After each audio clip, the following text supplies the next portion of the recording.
hair, not me. Northern Fancon 2019, and the 5th year of Northern Fancon. You've been here for all but one, and you've put on an incredible show. Ladies and gentlemen, Mr. Aaron Harrison. Hi. This is me, day 3. Yes, yeah, this is all of us, day 3. Welcome back. You were sorely missed last year. I am so happy to be back. Yes. And I also missed last year. I really wanted to be here. Just wasn't in the cards, didn't work out.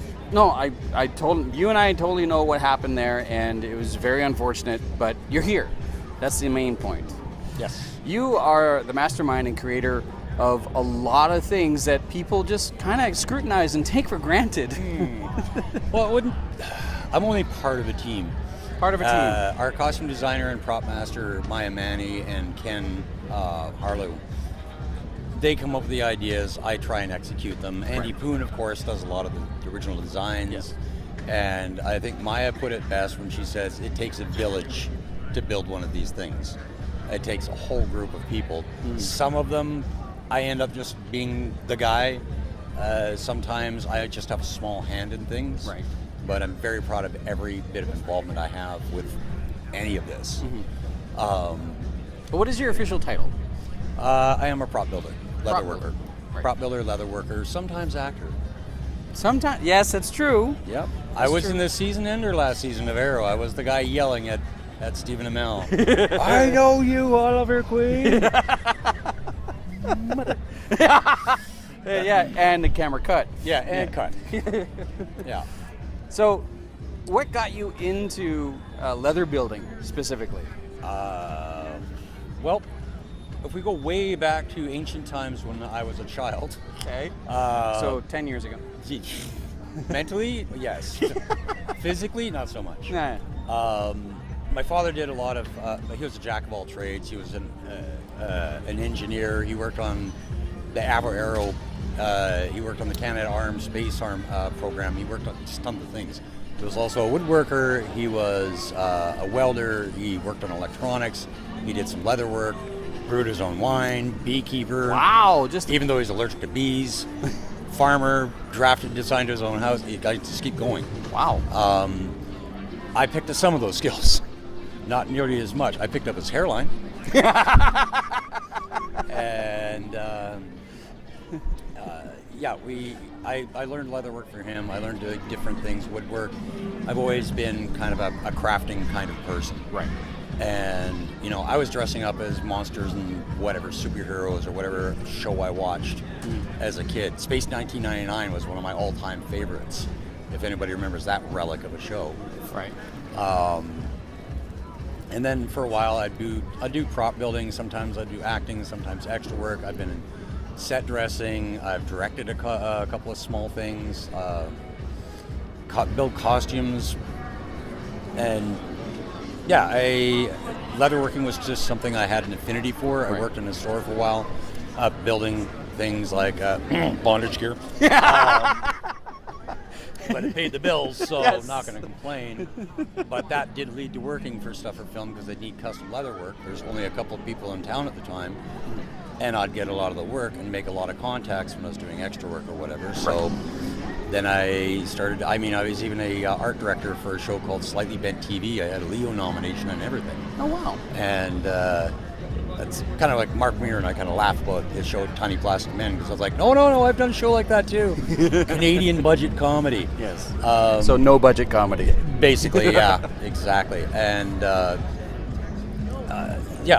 did it for a sideline for a lot of things. I at actually at one point in my life was having a really rough time, and a business of mine had I was out of relationships, hadn't worked so well. And I was pretty much ready to quit and, just go find a regular 9 to 5. And I got a call from Ken Harlow from Arrow, and he asked me, can you do tactical gear? And I'm like, well, that's how I learned how to sew. Right. And he said, good, I need you to look up Deathstroke, AKR. I'm like, Arkham Asylum? Yeah. okay, and I put the phone down. I'm like, hang on, I'll check my schedule. And I put it down, and I walked into the next room, and I'm like, yes! Came back in. Yes, I think I can clear my schedule. That's so cool. Yeah, and I've been just doing it since, and I've been involved with a great team of people. Santino Barley, he's the Italian as we know him. He's another name that pops up when you think props, you think Santino. Right. And I work with him a lot, and there's a lot of times where we get this whole, look, we need something roughly like this. And him and I will just sit down and hammer it out in like half an hour. We'll design something or work through how it's got to go together. And sometimes we look at it and go, and if it fails, it's only one episode. We only need it to work for one episode. And it works, and we're like, yay, it looks so great. Yeah. The magic of Hollywood. Oh, yeah, baling wire and toothpaste. It's all smoke and mirrors. It's like, no, this is a great outfit. You love this outfit. Yes. These are not the droids Check you're is looking cleared? for. Yeah, I don't care no more. Yeah, congratulations. And I've done stuff, again, at Lucifer, I got to do some stuff for, and Legends of Tomorrow, Flash, I did something for, the 100. Recently, Riverdale, I got to do some stuff for. That was fun. Oh, and I did some really interesting holster I just did for Van Helsing. Really? Yeah. And again, I've had the opportunity to work with some new people in the last year who are just great people to work with. Androsh, who came to me with the stuff for Riverdale, he's like, I'm coming to you because I don't know how to do this. So you tell me how do we do this? It's nice to be sought after. It is. I have stunt people who are really happy to wear my suits because I actually look out for their movement, their safety. If they're injured, I even think of, if they're injured, how do we get them out of the suit fast? Right. And it has happened. So I had one stuntman for a crossover. It was Arrow and Deathstroke. And the Deathstroke stunt guy came in and he's like, I think I've broken my ribs. And I'm like, I'll get you out of the suit fast. It's designed that way. Yeah. Flipped it off and he's like, I don't know what I hit, but I think my ribs are broken. And then right after he said that, in walks in the other stunt guy going, I don't know what I hit my head on, but I got a concussion. And I'm like, I'm pretty sure this is, can you bring your head over and put it right here? Yeah, funny.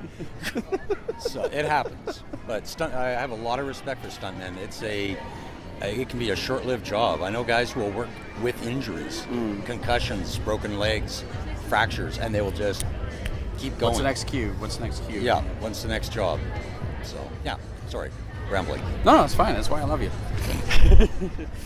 Always love your work and always impressed to sit there, watch some of my favorite shows and know that, like, try to do the guesswork, like, oh, did Aaron do that? I think Aaron talked about that. Okay, so that, I love everything you do. You do incredible work. I did the same thing with some of the guys. They're Vigilante and Prometheus. Yeah. I knew both stunt actors.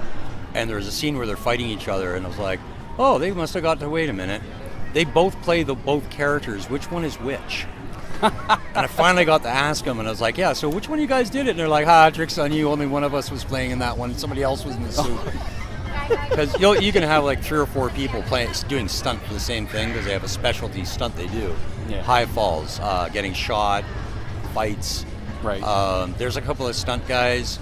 If you pay attention, you'll notice them, and again and again, they're like, they came back from the dead.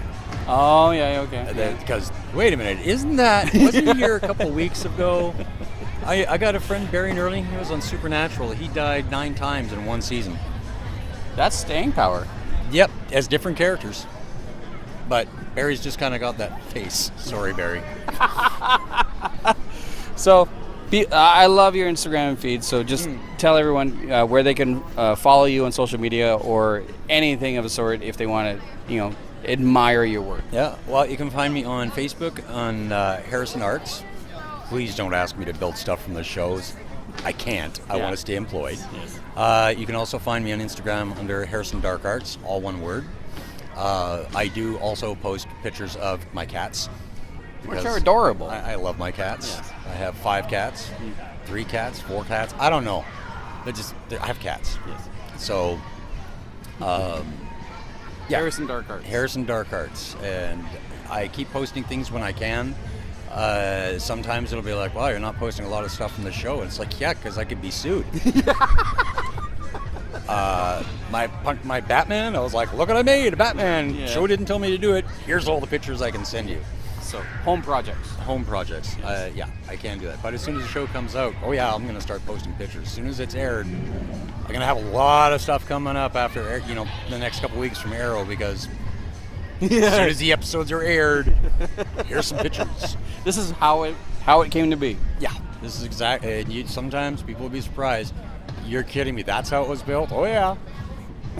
Oh yeah. It's recycled pieces. It's floor matting and knee pads for doing flooring, like Kronos. He's all half that is knee pads, and floor matting actually. Yeah, so Comfortable material. Thank you, sir. you're welcome. Always a pleasure. I'm Lauren. And I am Ethan of Thousand Faces Cosplay. You guys, in my own experiences, are the first ever couples cosplay duo I have ever met, and you guys are amazing. Oh, thank you. There are a lot of amazing Yeah. duo couple cosplayers out there, Yeah. all doing awesome stuff. It's a lot of fun to do together. It's a pleasure to meet you guys, because as soon as you guys were announced to come to Northern FanCon, like instantly I had to jump on Instagram and see what you guys were all about. You have this incredible message. It's positivity, it's health, it's creativity, but it's also very earnest and honest and adult at times, which is not a bad word. Life is life in all of its forms. So we try to address that and make it like it's not all sunshine and rainbows, guys. We got to roll with the punches. So we're just kind of being forthcoming about that. We try to encourage people to be, the best version of themselves, physically, mentally, emotionally, in terms of cosplay. And you can't do any of that if you're not honest and truthful about the struggles you go through. Yeah. Ethan, you're an incredible specimen. That's a heck of an opener. Okay. He really is, though, right? Isn't he though? My goodness. Again, just going on to my own first personal experience, never seen anyone cosplay as cut and as ripped as you. And you encompass so many badass different cosplays. Congratulations. Thank you. I mean, and again, there are some other incredible cosplayers out there who are really into fitness and are using that too. Leon Shiro is a really known example of that. Leo Bain. There are a number who are Gym doing that. cosplay. Gym cosplay is Army awesome. Muscle suit not needed. But honestly, it was cosplay that got me into fitness. I had exercised prior to cosplay, Right. but it was doing Khal Drogo the first time that made me investigate weightlifting and bodybuilding, and that's since become the biggest part of my life along with her. And it's all thanks to cosplay. How did you guys meet, if you don't mind me asking? We met working a Renaissance fair. What? Really? Over 10 years ago. And then suddenly, by some form of magic, here we are. That's awesome. Yeah, it really is. A lot of our passion, luckily, has overlapped. So we started off as friends and then just kind of got out of hand pretty fast. So I don't want to take up too much of your time. you're okay. No, I have my own time limit. What is your favorite cosplay of Ethan's? My favorite cosplay of Ethan's. Like all of them. I really love Khal Drogo because he speaks Dothraki, and there's something kind of knee weakening about that. But I really love his Creek because he really blossoms as that crazy out there, and he gets to get out all of his inner hate. And it's just really nice to see him bounce around and be a complete psychopath. It's great because he's usually the calm and collected one. So the role reversal is kind of nice. And what's your favorite cosplay of Lauren's? I adore her Tiny Tina, and I could watch her perform as Tiny Tina all day, but Harley Quinn, she is equally amazing as a performer. And because I normally portray Bane, when she's doing Harley Quinn, Bane is a lot quieter than Creek, so I get to watch her perform. And I get to watch the responses that people have, the smiles that she brings, the laughter that she gets from kids, and all of that, seeing her make people's day just by being this character, that is the most amazing thing I get to watch.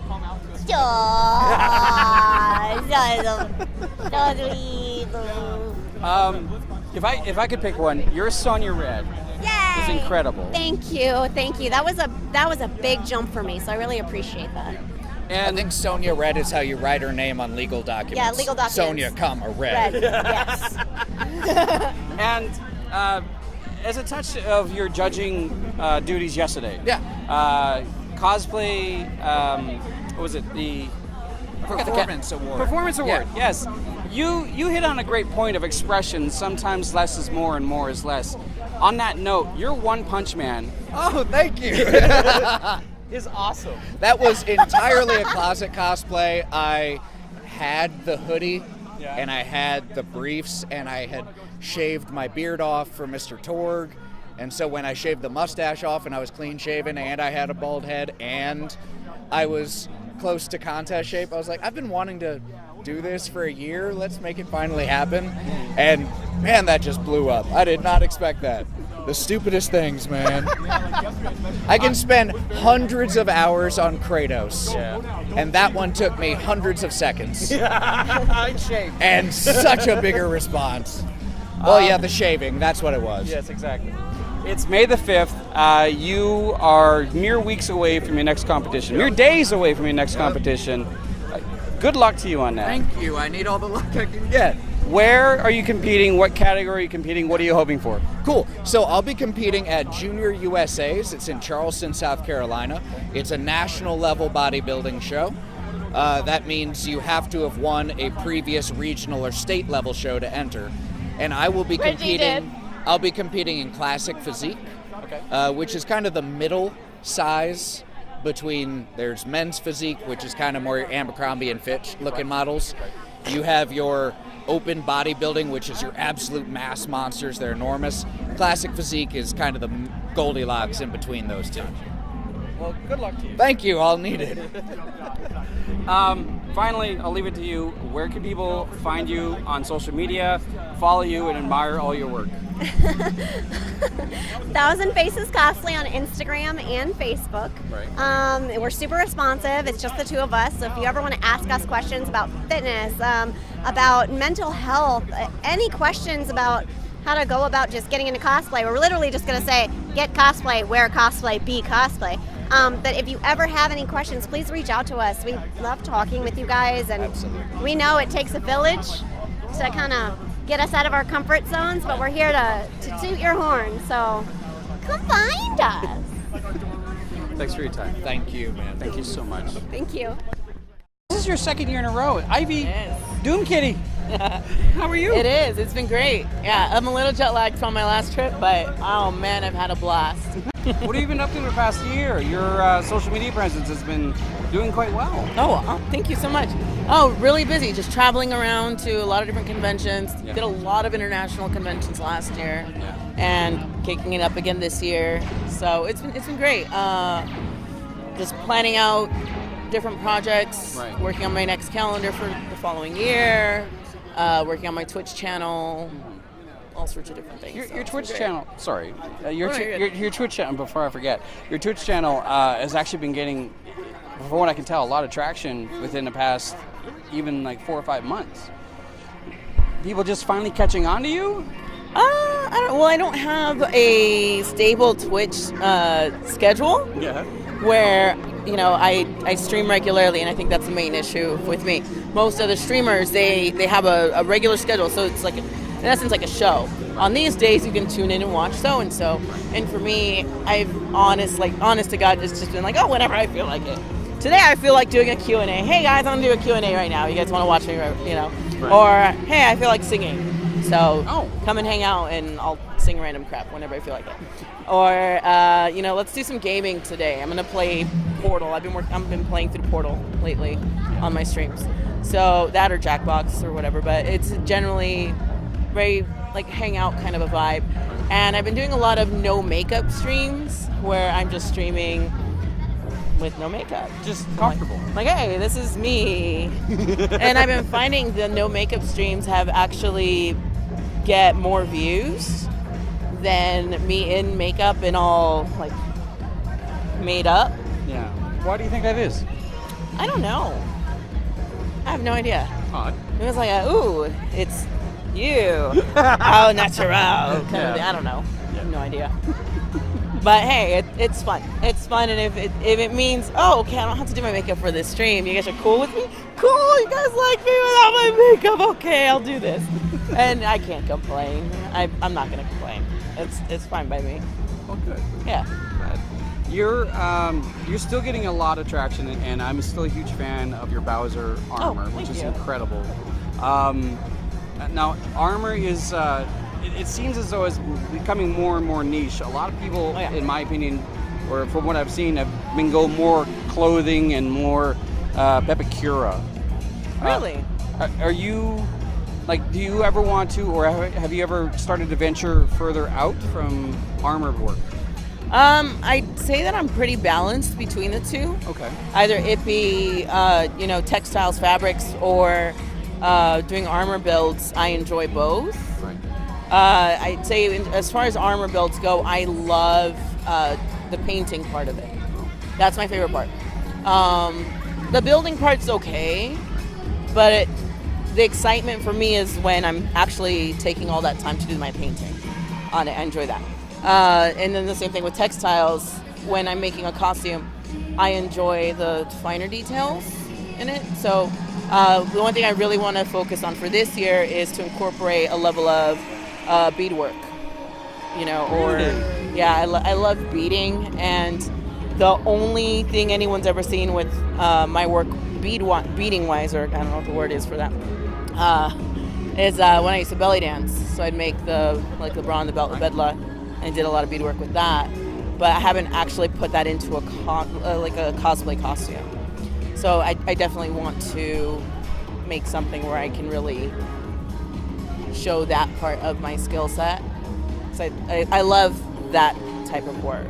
Oh. So I considered, okay, well, Aladdin's coming out. It'd be kind of cool to do an accurate-ish, like Princess Jasmine. Arabian type. Yes, yeah. that's to not the animated version, but right.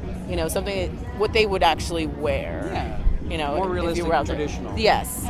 So that would allow me to do a lot of beadwork. That'd be a lot of fun. Looking forward to seeing So that's something I thought about. Maybe I could do it. That'd be fun. No. Your Twitch stream, I don't want to forget any of that at all, because you get a lot of positive feedback, a lot of followers, and it's actually a pleasure, like an absolute pleasure to see you work and just be yourself and interact on your Twitch stream. What can people expect if they haven't had a chance to see it? What can people expect on your Twitch stream, and what is your Twitch handle? Oh, Twitch handle is twitch.tv/IvyDoomKitty, like my name. Yeah. And it varies. Like I was saying, I could be in the mood to game, and it could be like Portal, Half-Life. It could be a game where I'm playing and you're watching me play the game, or it could be a game where I'm playing with the community. So if like it's Jackbox. Jackbox, yeah. So anyone that comes into the stream can join in and play the game too, alongside with me, which is a lot of fun. Or Q&As. So if you just want to hang out, ask questions, things like that, or just chill while I have music playing in the background, and I'll just talk to you guys and just kind of catch up everyone on what's going on, then I do that too. Or like I was saying, I'll sing sometimes. If I'm in a really good mood, I'm like, okay, I'll stop singing. And, if I'm playing a song that I really like, sometimes I'll close out my streams with Yellow from Coldplay. Oh, nice. I don't know why, I just do. Yeah. And yeah, it just depends on my mood, really, what I'm feeling that day. Awesome. Because my brain goes all over the place. I'm like, today I feel like this. Let's do this. As any other creative brain would. Yeah. Yeah. That or I have ADD or something. I don't know. Yeah. What's your next stop? Home. Finally. I've been gone for a month. I've been on vacation. And I flew from vacation to here. Okay. So I'm running 9 hours ahead of everyone because I was in the EU. So I'm jet lagged. And I'm finally going to be home tomorrow or around Monday. And I get to spend time with my fur babies, which I'm very much looking forward to. I haven't seen them in a month, so I want my babies. But comic book convention-wise, I'll be at MegaCon in Orlando next. And the show after that will be Oz Comic Con or OzCon Melbourne in Australia. So that'll be a lot of fun. Yeah, I did that show I think 2 or 3 years ago, and it was really, really great. So I'm excited to come back to that show. And probably San Diego Comic Con. There's a few other shows that I can't say because the announcements haven't been made yet. But they're now I'll get in trouble. Redacted. Damn it. Yes. Thank you so much. Thank you so much. You know, I still feel foolish for calling it DVA when it was KDA. Oh, no, don't feel bad about that. It is my absolute pleasure to finally stand beside Stella. Hi. You're incredible. Hi, how are you? I'm doing great. Yeah. You are an icon in the cosplay industry and the creator industry. Yeah, thank you. So let's start off with a basic question. What got you into cosplay?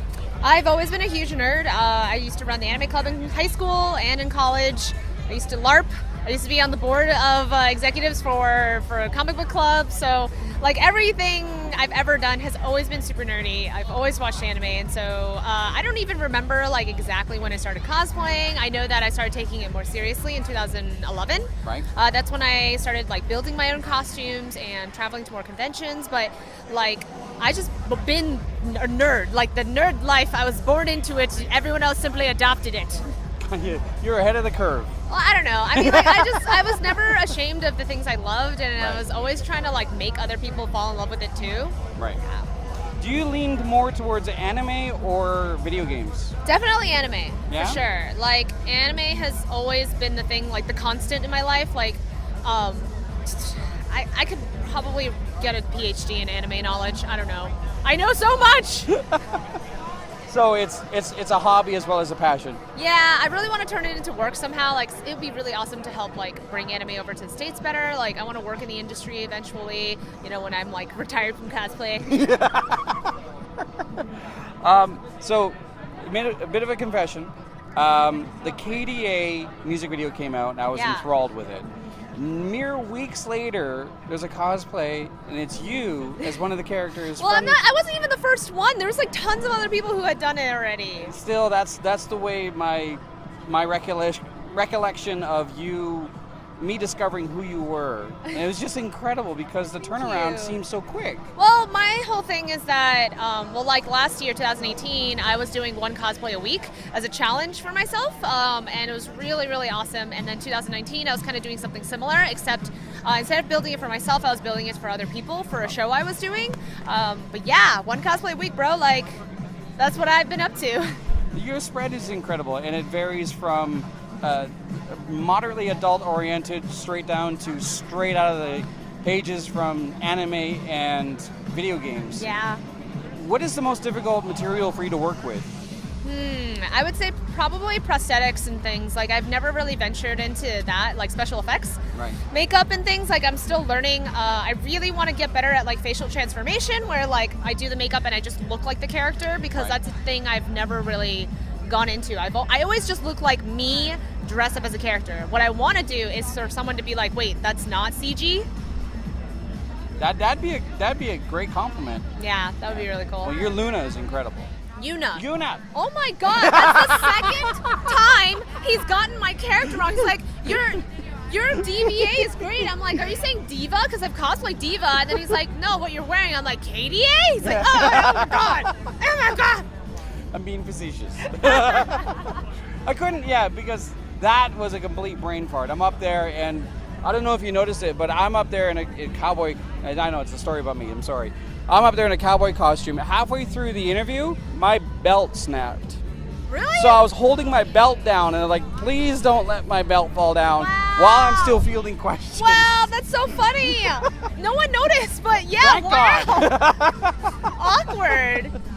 No, your Yuna is incredible. I'm a huge fan of Final Fantasy. Yes. And I thought that Final Fantasy X and X-2 were epic. Praise Yevon. Do you want to go to Xanarkin so I can do Please. the final summoning? I'll take you there. But we got things to do when we get there. Where can people find you on social media and also your stream channels? Yes, so you can find me Stella Chu on literally every social media. I also stream on Caffeine and Twitch a lot. I try and stream like 5 to 6 days a week, so you can catch me on there. Yeah. Caffeine. It's very rare. Like Caffeine is still something that's kind of growing, and I have a Caffeine channel as well. Really? Yes. That's amazing. But why Caffeine for you? Well, Caffeine approached me and they were saying that they wanted to build a different kind of streaming platform that didn't have the same kind of toxicity that like a lot of other streaming platforms had. They wanted to be able to like bring in creators that were trying to do something different, and I'm a cosplayer, I build costumes on stream, and so they knew that I could bring something a little unique. So yeah, that's how they hooked me. They're like, we want to build somewhere that's fun and good and it's about learning and it's about helping others, and I was like, yeah, I'm all about that. So that's incredible. Yeah, it was great. So Caffeine and Twitch as well. And your social media, it's all Stella Chu. All Stella Chu, yeah. Awesome. What's your next stop after this? Well, I'm going to Fanime, which is a convention in Northern California, and I don't know when I'm going to cosplay there yet. Definitely Raphtalia from Shield Hero, but I don't know what else. And I have some projects coming up that I'm really excited about, so please, guys, look out on Twitter because cool things are going to be happening. Cool. A lot to do with anime, actually, so yeah. Awesome. Oh. Can I eat popcorn? You do as you please. Oh, I'll leave it there. I don't have to get into it. You're the star, not me.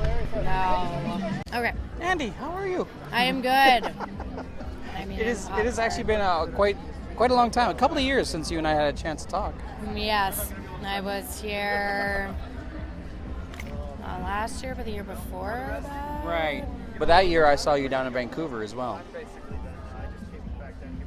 What was I doing in Vancouver? Yeah, the Vancouver Fan Expo. Oh, but that was like 3 years ago. Oh, I no, guess, okay, at you're right. Vancouver Fan Expo. I was not 2 years ago there. I don't know. They all start to blend together sometimes. It is the last day of the con. It's the last day of the con. It's like really tired. Except for this one. I love this one. This is like, I don't know, one of my favorites. Absolutely. I appreciate that. How you been? I've been great. Yeah? I've been very good. Yep. So you're keeping on.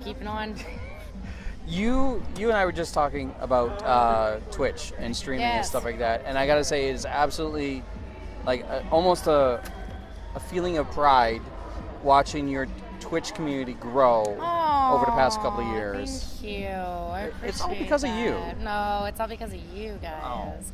100%. That's what I say. You know, like it's, I just go and turn on a camera and just chat and just do my cosplays, do my art, do that type of stuff and whatever. But it's you guys who are the ones who make up the community. You guys are the ones that keep me going, and you guys are the ones who it's all of our stream. I would be nothing without you. So it's everybody's. You make it worthwhile, and your Twitch stream is always supportive and as well as so humorous, and they're really good people in there. Very, very, very attentive. Yeah, they're really wonderful. Like the community, like in the last few years, like it has grown and stuff, and that's wonderful. But like the, numbers and stuff to me just don't really matter in that sort of way. Like what matters is the creative involvement in the community and the amount of chatting, the amount of connections, and the amount of love that everybody feels for each other in the community. Yeah. That's what's so great about it. Like you can go in there and chat's just going it's going mile a minute. People are just talking about all sorts of wonderful things, and we got all these inside jokes, and we got all this stuff. That's what it's about, so it's great. You're still going strong with cosplay. Your work is incredible. What are your most recent projects, and what are you working on right now? So most recent projects I've done, there's small projects and stuff that you do every so often, 100%. I'm literally in one right now of just a nice fun little casual kind of thing. My last big costume, I guess, if you would, was my Battle for Azeroth Jaina that I was wearing yesterday, and I did that for November, or end of October, beginning of November, for TwitchCon and BlizzCon, and I competed at TwitchCon with that costume and made it to the top 20 finalists of the TwitchCon cosplay contest, so that was cool. Congratulations. Yeah, it was good. They brought us out there and all that stuff, so that was pretty cool. Yep, it was good. Very cool. So that's sort of my last biggest one in terms of like next future ones. I'm gonna bang out a couple things that I've already started in the coming time. So Nova from StarCraft, Katie Akali from League.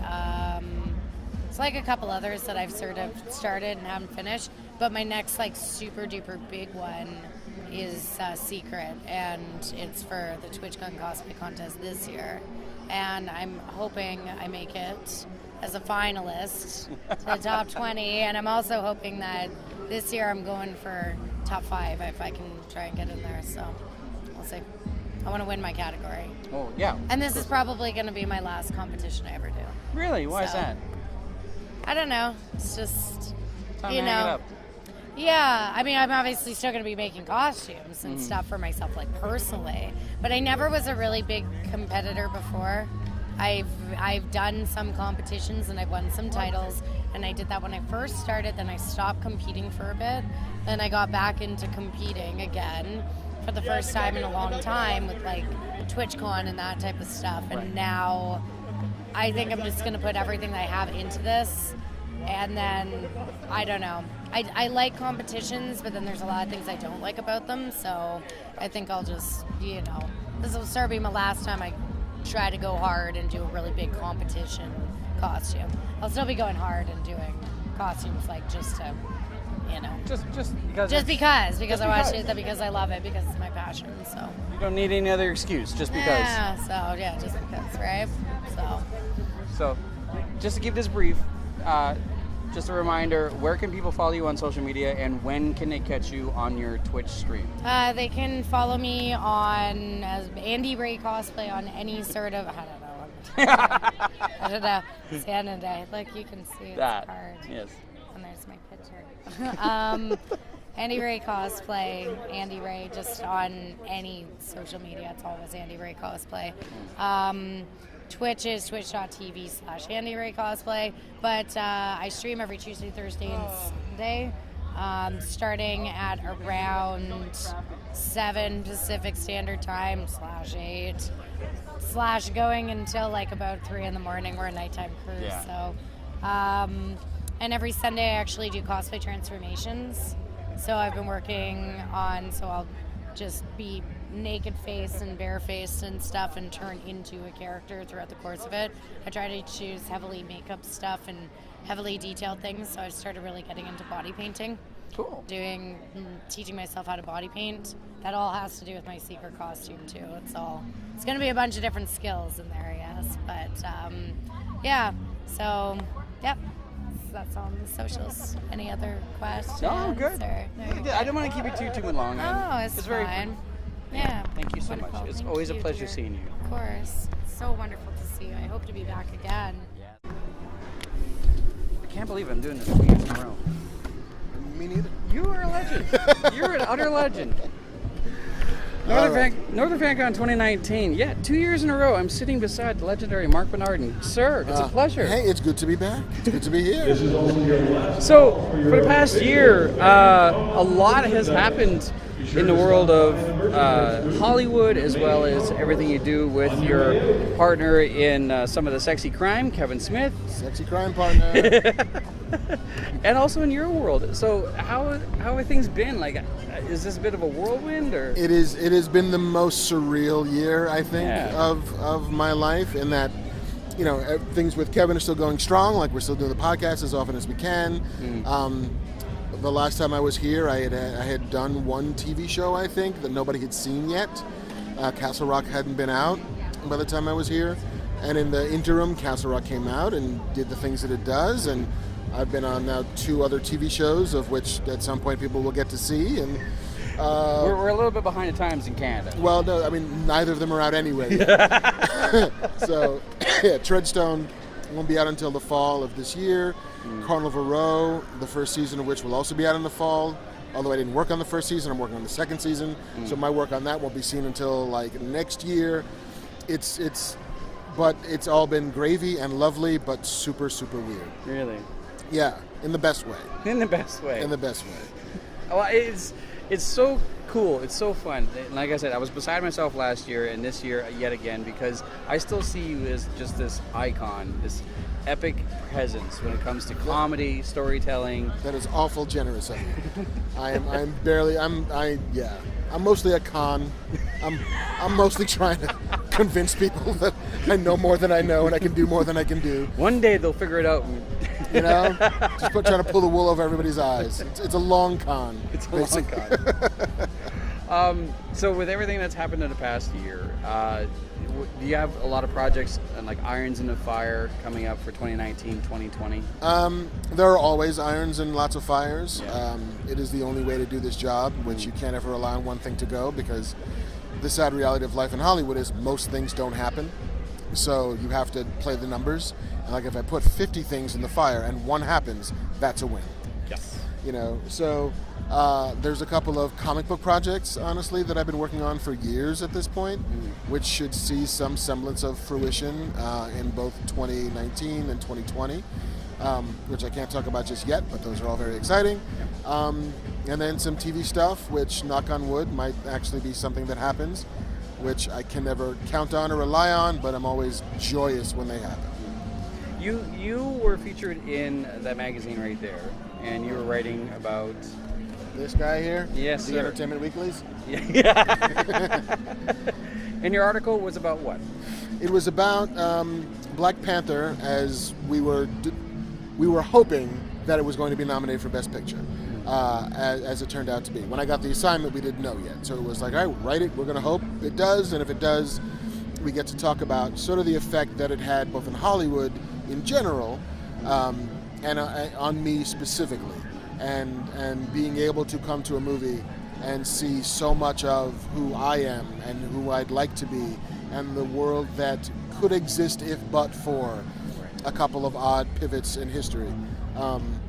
It meant quite a bit, I think, to a lot of people, clearly. Otherwise it doesn't make $200 bazillion and get nominated for a dozen Oscars. It's true. It was a cultural moment, and to be able to look back at a year in which it was the pivotal cultural movement, and a year that also began with Black Panther and ended with Spider-Man Into the Spider-Verse, to be able to wrestle with how we as a pop culture are dealing with things like diversity and representation. So yeah, I got to write about all that. It shows in the article that you're not only knowledgeable, but you're also a fan, and it helps in the writing. You know, like I could not have told you 40 years ago when I was reading my first comic books that it would be beneficial in any way to be a fan of anything. There's no career path. You don't sit down with a guidance counselor in high school and be like, well, what do you want to do for a living? Like, I'd like to be a professional nerd.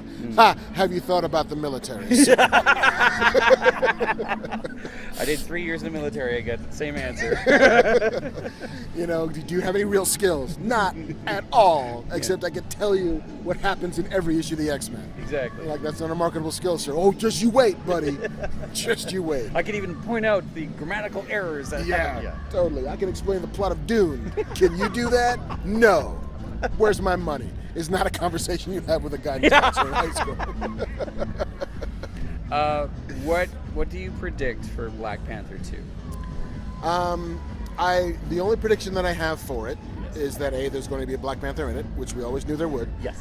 And I think that Avengers Endgame teed up a potential bad guy. I think there's a world in which underwater earthquakes off the African plate can be more than just underwater earthquakes off the African plate. So it would be a perfect time to introduce the big bad of Phase 4. I guess we're in as Namor, the Submariner, which would make me so happy. Me as well. That would be incredible to see. Where can people find you, your work, your podcast, all that stuff? Just a quick reminder for those who are just uninitiated. For the neophytes, you can come to Twitter at Mark Bernardin with a C, Instagram at Mark Bernardin with a C. the Fat Man Beyond podcast feed is youtube.com/Kevin Smith or smodcast.com. You can get it in your ears and almost anywhere you get in your ear content. It'll just download automatically to your Magic Box and filter into your face in any way you'd like it. Sir, thank you. Always a pleasure.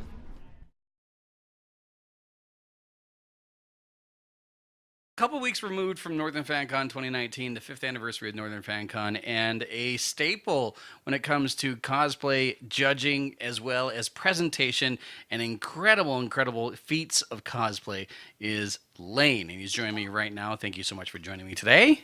Not a worries.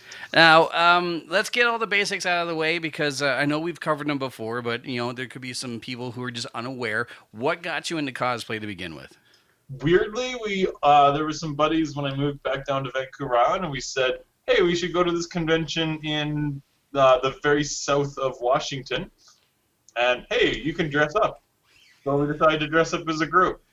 That's my crappy origin story. Hey, we should try this. And then we went down there.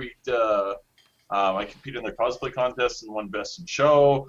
As our group, we entered there's like a little panel workshop where they put you with random people and you would just come up with a skit with the option of performing the next day. We were the only group that did, but we ended up winning best performance. Wow. So yeah, it worked out pretty well. It was just sort of decided to do it, and then hey, a little bit of success, and this is kind of fun and cool, so let's keep doing it and spend thousands of dollars. Cosplay can be rather expensive. It also can be kind of cheap, but it's really about the character and how involved you want to get with that specific character. You tend to lean towards, correct me if I'm wrong, but you tend to lean towards cloth and clothing and sewing with your cosplay. Yeah, and that's weird because I never used to, and I almost failed grade 8 sewing. Really? Yeah, so I never... my thing was always like I like doing the armor and I like doing prop weapons and that for the most part. Like when I did Joel from The Last of Us, it was like, oh cool, I can make all of the weapons. Mm-hmm. This is kind of fun. And then I always kind of set goals to really push myself. And then one goal was, hey, I want to win a Master's Award for something that's all fabric. And it was just, oh, do you know how to use patterns? I'm like, nope, I've never used a sewing pattern. So I kind of gave myself a couple things, like I made a sport coat for Mr. Frizzle, and I altered some stuff for Anakin and for Ramsey and for Guzma just to kind of get used to fabric, and now it's like, man, it's kind of nice. Like, not gonna lie. It has its own set of like, complexities and that, but it's kind of nice that when you're done sewing, you're done. Yeah, there's no touch-ups, and there's like, oh, I'll just add more to this, and that fell off, and blah, blah, blah. You can actually just... Sealing and priming and weathering. Like, all right, here's my last thing. Cool, it's done. Yeah. All right. I guess it's done. You're not a full-time cosplayer, though. You're like the regular rabble. You do have a other 9-to-5 job. Yeah, weirdly, cosplay doesn't really pay all the bills. Not yet. Well, even then, that's pretty. Yeah. No, I'm a junior high school math science teacher, so I get to pull in some cosplay stuff into the curriculum, which is always kind of fun. Like especially scale diagrams and there's algebra and trig and that, so it's kind of fun. That's cool.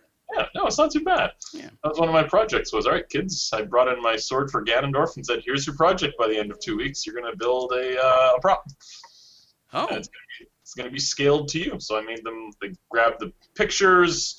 They used their height and compared it to the height of the character, and then figured out the scale thing of whatever their prop was. And some people made like a paintbrush from Rapunzel, or one of them made a Winnie the Pooh honey pot, and some made swords and all kinds of stuff. So it was like, man, well, that's cool. It was really fun.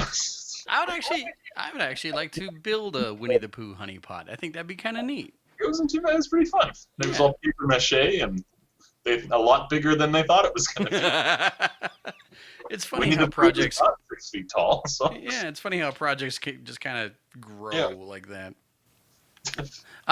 So, being at cosplay competitions, you have kind of sort of fallen more into the role of being a a judge as well as a professional and an advisor in many different ways. How has cosplay evolved over the years with your eye on the world as Like with competitions in particular, or with competitions as well as like how cosplay has evolved that I you've think noticed? cosplay as a whole has just gotten a lot bigger. Now you're seeing people that are, they're working for companies, they're getting flown out to, like Blizzard. They'll secretly get some cosplayers working, and then they'll reveal their new character, not only with a trailer but also with someone, dressed up as the costume.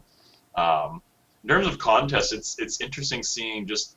I always say it's kind of this pendulum shift. How 4 years ago, the big things that were wearing costumes were the big like Warhammer 40Ks and the like the giant armor builds and all this, and it's kind of pendulum shifting more now towards like you're seeing a lot of the larger ball gowns and the more fabric and high detailed ones, glittery Swarovski crystals and that all over the place. So it's neat kind of seeing it sort of pendulum. It can be frustrating if there's people that are only in one medium. That's kind of the reasons why I like pushing and doing multiple different ones. But yeah, that's so. I mean, I don't know where it's going to switch to next, but it's nice in that it makes it so it's always evolving. Yeah. Well, a friend of ours, Ben Gibson, won the Masters category because he wasn't just holding himself to one medium. He won with Jack of Blades, where he built his own chainmail. He leatherwork and clothing, as well as he casted his own face to make these incredible masks. So to be versatile is kind of key if you want to really challenge yourself as well as get a lot of attention out there.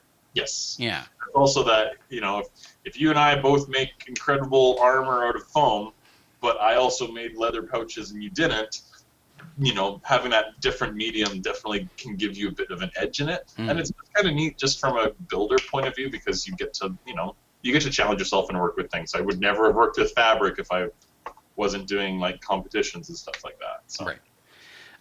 Do you ever find, or have you ever noticed over the past little while that maybe there's a bit of a bias or even almost negativity when it comes to certain like cliques or genres in the cosplay competition, be it fans from the outside or different cosplayers working in different mediums? I think the one thing I've seen is that oftentimes in more craftsman, like you'll have different competitions that may be more focused on craftsmanship or performance or a mixture, all these, and sometimes you'll find in like high-end like high scaled and like high stakes kind of craftsmanship contests. Yeah. You'll see some of the audience, they won't see all those little details. They won't see, oh hey, yeah, you added, like. You sewn in all these, all these gems and crystals into the lining of your sleeve on this coat, but you won't see that as an audience member. So sometimes they'll feel it's like, well, how come this thing won over this one? And it's because they're not up close and seeing those details. So that's probably the one thing that I see a lot of times is people not understanding why something would lose to something else or win against something else. Right. No, and that's a fair thing. Like I've never really actually noticed it myself, but when it comes to judging something, I mean, it is a difficult position to be in because that there's people out there who have spent hours upon hours upon hours and blood, sweat, and tears over this cosplay's project that they have done, be it their first time or maybe this is their 4th, 5th attempt, whatever the case may be. You're the ones who have to kind of go like, okay, how do I judge? How do I compare that and all this work to this person and all this work? Because there's no level line, like no straight across. No, exactly. Yeah. I often parallel it with some of my buddies. It's, if you go in for a figure skating contest, you know what you need to do and what your theoretical max score is. So you're almost competing against yourself a little bit. Mm-hmm. Execute the things that you have, and there you go, you get it. Whereas with cosplay contests, you really are kind of, competing against what other people might be bringing to the table. Yeah. Like I've seen amazing works when I was judging down in Calgary Expo a couple of weeks ago. There's some great stuff that just wasn't as great as the one that was the greatest. But at any other contest, it might have beat everything else hands down, and it's an odd thing to do that way. Mm-hmm. And some people find it discouraging, and usually I'll just tell people, it's like, no, you know what? Ask the judge, like, if you didn't win for something, ask the judges for feedback, incorporate it, and compete again with that same thing, and just keep growing and keep getting better. On that note, actually, so one thing I have wonderfully learned over the past little while, dating this incredible woman that you have. I'm gushing over my girlfriend. She's incredible. But that's how we were going to finish that sentence. That I met. Yes. One word off. She pointed out something that I never considered before, and that was when you're in a competition, try to get some feedback when it comes to your performance as well as what you presented and all that stuff. So this year was the first year that I was in Masters, and this year was the first year that my girlfriend Alicia competed at all in cosplay. And so you being one of the judges and you critiquing everything that we did, I was Snake and she was Quiet. I never had a chance to talk to you about it. You're alive. Huh? Yeah. So, how do we do, and what should we work on? The costume. We'll start with the costume, and then we'll go for the reason why my back was thrown out throughout the rest of the day. Yeah, like I say, with costume, because it was awesome because you guys initially had it you were in the novice category, and you said, to hell with it, let's push it up to the Masters, which is awesome. Yes. I encourage more people to do that because you'll find that you'll get different feedback depending on which level you're at. Yeah. Like, there's some things I'll tell people in novice. There are some things I would never tell people in novice because, sometimes it can get discouraging and sometimes they don't really have that sort of background of, oh, hey, this is my first costume, but you're tearing it all up, Anakin, kind of thing. So, like, the more you can make, the better. Right. That's always the first thing. Your glove was pretty cool, and I like that you, because you had that red gauntlet, and I haven't played Red Mystery Farm, so I don't know if there's a name for it. Yeah, no, we'll just go with the red gauntlet. Yeah, it's the fine. Hellboy hand. Yeah, the Hellboy hand. You were saying that you used a pattern, and then nothing would work with it, so you had to basically redesign the pattern. That's awesome. Yeah. Like, especially with 3D printing, like, not that you did, but now that we're seeing 3D printing become more of a mainstream medium. That's honestly one of the biggest first questions that we ask when we hear 3D print is, did you model it yourself? Did you do the rendering yourself? Did you, CAD it yourself? Because if people will say, well, no, I just found it. It's like, all right, you went to IKEA and bought a bookshelf and are calling yourself a carpenter. It's not, like, and that's one of the things we've seen, especially as 3D printing comes in more and more mainstream. So, yeah, and like more and more making stuff from scratch, especially in Masters, that's where you really start to see it. Where, you told not that you guys had undersuits in that because Alicia did Quiet, which has not much there. Not much of an undersuit whatsoever. But yeah, we'll see people in Masters that might not win just because they bought their undersuit and didn't make it, right. Or their bodysuit didn't make it, or it's also the level where you start seeing people saying like, oh, I made my own shoes, or made at least the boot covers for shoes and stuff that's just insane. I don't know how to do cobblering, but and presentation. Everybody, come to the front of the stage. Yeah. Oh yeah. Come down stage. Get right in the audience's face is what I always kind of tell people. Yeah. That's always the best thing you can use. Like this stage, because I did improv and I'm a theater guy, and like. Most people always think of a stage very like linearly. There's left, center, right. Right. And they don't realize you can go forward and back, and that can add a lot of dimension and a lot of like movement and vibrancy to stage presences and that as well. So yeah, I like just like what you're talking about the undersuit or whatever. Like I knew I was kind of going in with a bit of a handicap because. Snake's character he wears a giant, just a one-piece sky suit, like a jumpsuit, right? So, like, I can't go in there and go like, yeah, I made this. It's not gonna happen, right? So, like, I focused on everything else I could do: the shrapnel coming out of the head, the makeup, and the eye patch, and the shoulder guards, and I was rather impressed with what I created with the parachute harness because it freaking worked. So you mixed two. Was it you that mixed like two harnesses into one? Or so I had the initial shoulder harness, which was very simple, and then of the strapping, I actually weaved it through And I used nothing more than strapping that you can find at a surplus store for like camp gear.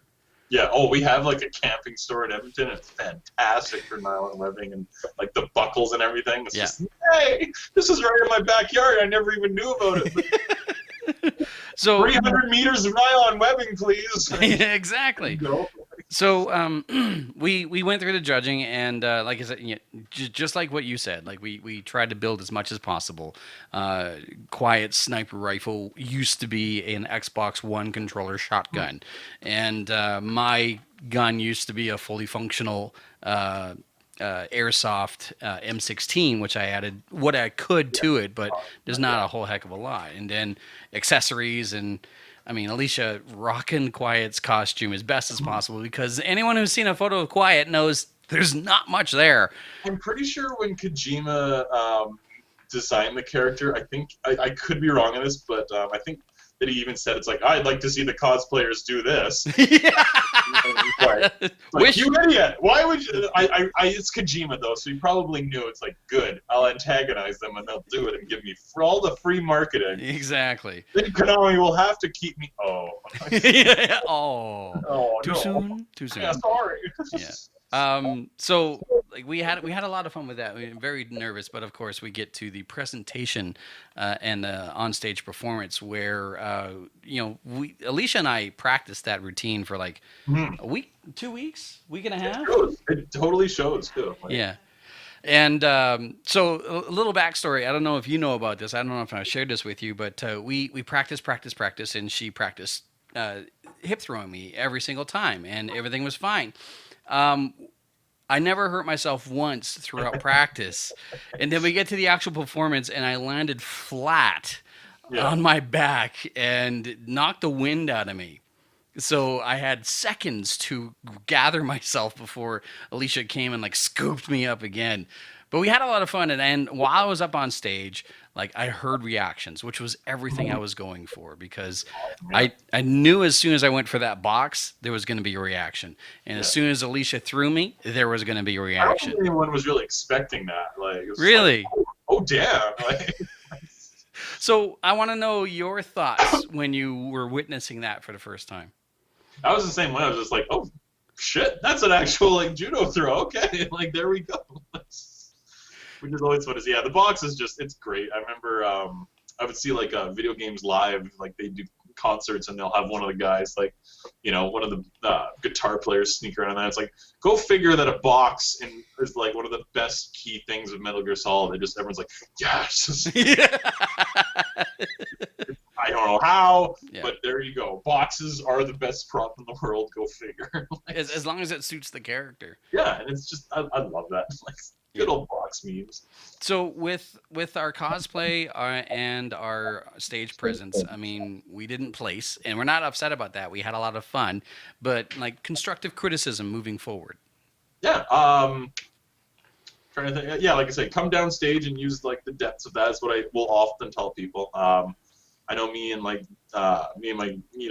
Dana and some other friends of us will do like cosplay contest panels and stuff, and that's what we always say is like, get your asses to the front of the stage kind of thing, like get right in the judge's face and the audience's faces and all that, and then using all that. The box was just great. I want to see more props.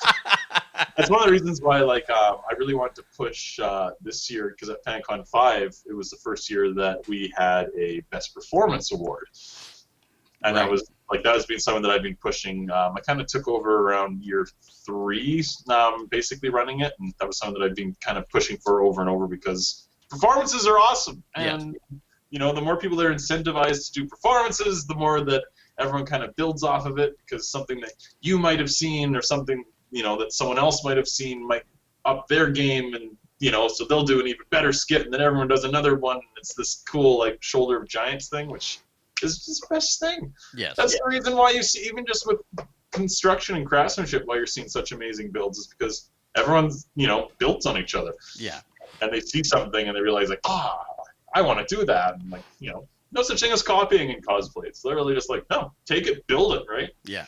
I'll have people message me and just say, like, it's like, I hate to ask, but can you tell me how I did that? I'm like, yeah, here is 80 pictures and graphs and everything. Like, these are what I screwed up on. These are the hard things. Take this and do it better, right? Like, I love seeing people with better costumes than I do, which always kind of confuses people. But it's like, no, that means that it's growing. It says like, you know, cosplay as a hobby and as an art form. So. Great. Feel confident tangent there. You did, and that's totally fine.